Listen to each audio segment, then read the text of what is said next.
Yo guys, Fishing and Shen here back with more Borderlands 4 content. Today's video we're diving straight into more of the exploration of Kairos with the Terminus Range area. This video will share some explosive action, crazy bosses, loot, and all of the chaotic Vault Hunter vibes that you love from this franchise. I've been grinding through this epic adventure with a 4-man team for the most part. All of us have been enjoying every moment so far with all different characters. I've been playing Vex for the most part with early game and mid game bosses throughout for the fights which have been incredible. We're sharing great loot and I'll share lots of XP farming tips along the way. So stay tuned and let's get right into it. So I guess first things first, the 4 regions of this map have been really great from the get-go. You start off in the Fade Fields, which are like the rolling hills and open grasslands area, serving as the starting area with lush, verdant terrain, full of early game encounters and lots of vehicle exploration. Then we head into the Terminus Range, which is where we're at pretty much in the story where we just completed, which is the frigid mountain peaks with harsh weather, icy cliffs, and high elevation challenges, emphasizing that verticality and survival elements. Then we go into the Carcadia Burn, which is where I've just arrived in my main story as we go towards defeating the Ripper Queen, where the shattered volcanic badlands marked by lava flows, ruined structures, and unstable ground, home to the intense boss fights and environmental hazards. And then, of course, we have the finale, the Dominion, which is the Timekeeper's massive fortress city, a sprawling urban endgame hub with dense architecture, factual sort of conflicts as well going on, and then impenetrable defenses loading in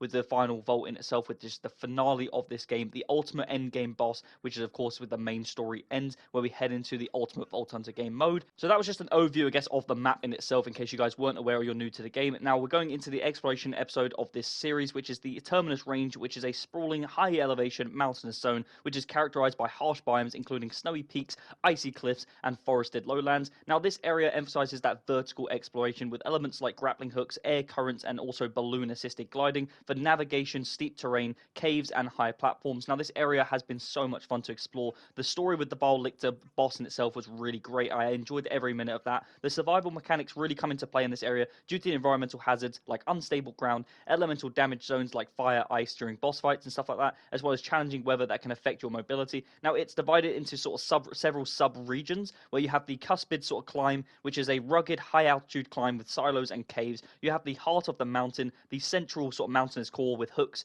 You have the low lays, which is essentially the lower valleys with arches and pits and wrecks everywhere. You have the wind spear area, which is a garrison heavy area with foundries and temples, and then we have the Stone Blood Fortress, which is a dead sort of dense woodland section with sort of good drops in this area, and as well as sort of side bosses and side missions and just general exploration as well. This region features a mixture of sort of natural landmarks, ancient ruins, industrial and military outposts, making it ideal for mid to late game progression, as well as this focus on exploration, like I said, and combat arenas, as well as hidden dungeons, and lots of little side loot and side quests which are really fun to explore, as well as the claptrap sort of gliding challenge that you have to complete in order to just generally get used to the movement on this game, which I found really entertaining for the most part. Now as for what can be found here, there's tons of enemies, as the area is populated by a variety of foes suited to the terrain specifically. Common enemies include Logans, which are heavily armored guards often found near caves and entrances. We also have bulkheads, which are defensive units at garrisons like the Vestal Garrison, Rippers, which are found in drill sites and bounties, as well as minions in arenas such as during vault runs, which you also have bosses, which includes the Origo, a massive dragon-like creature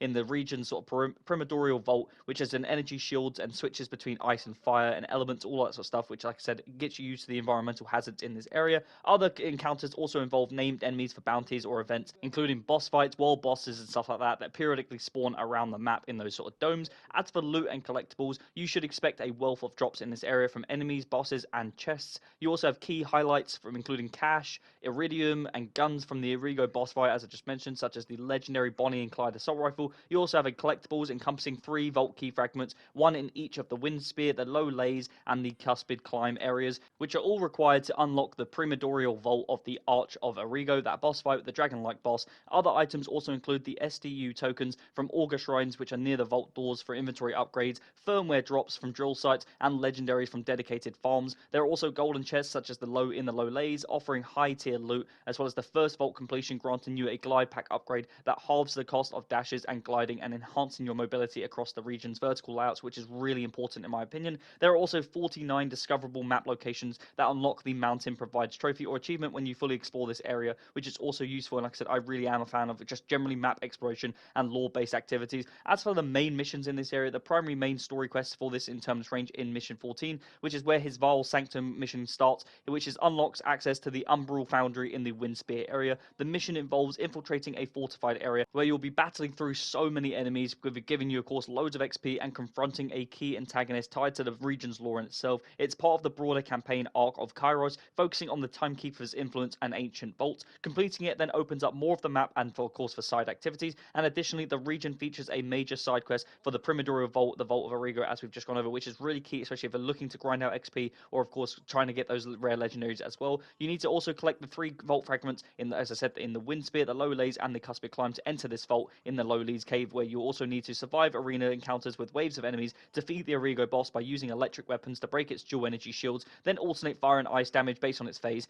dodge attacks like breath sort of blasts and dives and spikes and fireballs and pillars by staying airborne, using your grappling and advanced movement hooks and all that sort of stuff in order to actually maintain a survivability aspect, and then finally, of course, defeat that boss, which then leads me nicely, I guess, as to for what's good for farming XP, just general tips. Now, the Terminus range offers solid mid-game XP farms, especially if you're in the Ultimate Vault Hunter mode, which is the post-game story difficulty. For the levels 30 to 50, I would definitely suggest focusing on repeatable activities with high enemy density and quick resets. All are solo friendly for the most part, but scale definitely better in co-op for sort of shared XP aspect, which is definitely going to improve your chances and efficiency in getting up those levels. Now, use a Vex Bleed sort of playstyle or the Harlow Radiation setup in order for fast clears in these events, and also is just generally what I'd advise. So adjust your setup if you're going to look for farming XP, because this is definitely the best way to do it. In my setup, in my team, my friend has been playing Harlow the Gravitor using the radiation aspect, and he absolutely helps melt those bosses with the radiation sort of increased critical damage. I'd then suggest replaying the Terminus Range Vault mission, which takes around 5 minutes on average to clear, getting around 71,000 XP per run, which is absolutely insane, especially if you have a good setup, which you could probably then do about 12 runs an hour, so around 852,000 XP per hour if you're going to grind it out for XP. We then also have the Swords Clench Ripper drill site, which gives you about 900,000 XP. In Terminus Range, sometimes called the Road Birds, you can replay via the sort of encore machine, where you will need to basically clear enemies and the boss, with it taking around literally 90 seconds on average, giving you around 19,000 XP, so it means you can probably do this about 45 times an hour, which of course is quite sort of repetitive and a bit long-winded, but I guess if you're looking to farm XP, this is a great method. As for a tip, if you just sit at the entrance using a flamethrower underbarrel, this is great for passive clearing for mobs and consistent spawning purple, blues, and greens to both sell after as well, plus the firmware that you'll get, such as the Deadeye or Trick Shot, with a great dedicated legendaries, slightly less XP of course than the top drills, but most sort of loot efficient, I would say, and quicker to complete in all around, and also just generally in an hour's time you can get more XP from doing this. It's also really solo friendly with fast resets, so just bear that in mind as well, especially if you're not playing with other sort of friends or whatever.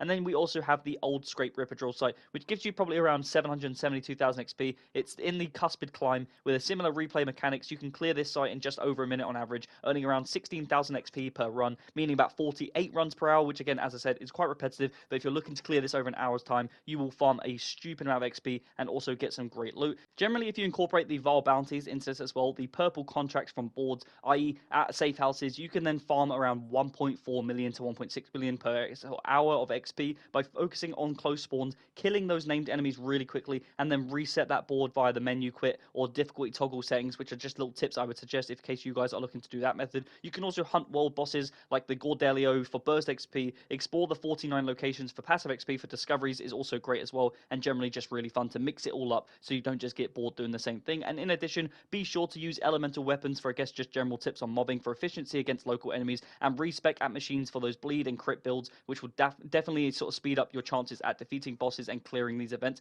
For faster leveling, mixing with side quests or co-op to, of course, hit that max level as quick as possible. You can probably do this in about 4 hours, I would say. If you spent 4 hours just grinding out XP, you could probably get to max level quite simply. It's just whether you want to commit 4 hours of just doing the same thing over and over again, which can be quite laborious, as I said, and long-winded. But if you are efficient and consistent, you could definitely do this in that time frame. I'd say, in summary, boss fights in Borderlands 4 have been nothing short of incredible, and just generally exploring this game has been so much fun. The Terminus range has been an incredible area to complete. I spent a whole time exploring, completing those side quests. As a completionist style player, this is something I always end up doing myself. I've really enjoyed playing Vex in this game and grinding boss fights. As I'm more interested in doing the story and I guess just exploring generally in this game, I haven't really sort of begun grinding XP for the different characters, but I will begin doing that once I create my new 3 characters, and this is exactly what I'll do. I'll look to explore these methods as I've just gone over in this video. But let me know down below, guys, if who you've been playing as in this game so far, how you've been finding the game in itself, each of the characters, whatever it may be, and if you have any issues, or maybe, of course, any tips and tricks that you've learned so far about the Terminus range, exploring, or, of course, XP farming. So just let me know down below in the comments and I'll go back to you. Hopefully you've enjoyed this video and found this to be useful. I'm trying to create content for both newer fans to the franchise as well as content for more lore-based fans to the game. It's just user-friendly guides, so stay tuned for more future content, and make sure you smash that like and subscribe